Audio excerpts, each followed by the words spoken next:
இன்னைக்கு காலையில் எழுந்திரிச்சோன்னா சமையலுக்கு தேவையான தேங்காய் வாங்கணும்னு குயிக்காக சூப்பர் மார்க்கெட்டில் போய் வாங்கினேன். இந்த ஃபேன்சியான பேக்கேஜ் பண்ண தேங்காய் தான் கிடச்சிது. இதை நான் இளநின்னு சொல்ல மாட்டேன், ஏன்னா அவங்க இளநீ மாதிரி தான் அதை விற்கிறாங்க. இது வந்து முத்துன தேங்காய் இல்லாமல் இளம் தேங்காய். தண்ணியை தனியாக எடுத்து வச்சுட்டேன் குடிக்கிறதுக்காக. இது கூட இடியாப்பமாகவும் பிரேக்ஃபாஸ்ட்க்கு பசஞ்சு வச்சாச்சு. லஞ்சுக்கு வந்து பர்கர் பண்ணலான்னு எடுத்து வச்சுருக்கேன். சுபாட்டா பன் இது கூட வந்து லேயர் பண்ணுறதுக்கு வெஜிடபிள்ஸும் பேட்டீஸ் அதை நல்லா ஃப்ரை பண்ணி வச்சுருக்கேன். கட்லட் மாதிரி இருக்கும்ல, அது உள்ளே வச்சா நல்லாயிருக்கும்னு செவ்வாய் கேபேஜ் வச்சுருக்கேன். இந்த முட்டைக்கோஸ் வந்து ஒரு வித்தியாசமான முட்டைக்கோஸ் இங்கே யூகேயில் கிடைக்கும் எங்களுக்கு. நல்லா சத்தானதும் கூட. அது ஆலிவ் ஆயிலில் 1 மினிட் மட்டும் லைட்டாக சாட்டே பண்ணி வச்சுட்டு, இதுக்கு மேலே அந்த பேட்டி, அதுக்கு மேலே வந்து சீஸ் ஸ்லைஸ் ஒன்று வந்து வச்சாச்சு. இதுக்கு மேலே அடுத்த லேயர் ஆஃப் அதே முட்டைக்கோஸே வச்சாச்சு. வச்சுட்டு இதை வந்து ப்ரெஸ் பண்ணிவிடுவேன்.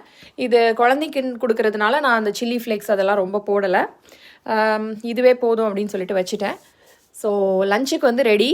ஆனால் நான் வந்து காலையில் ரணகலமாக இருந்ததுனால எதையும் எடுக்க முடியல என்னால். பிக்சர் மித்த சைட்ஸ் எல்லாத்தையும் அடுத்தடுத்த வீடியோவில் வந்து நான் ஷேர் பண்ணுறேன்.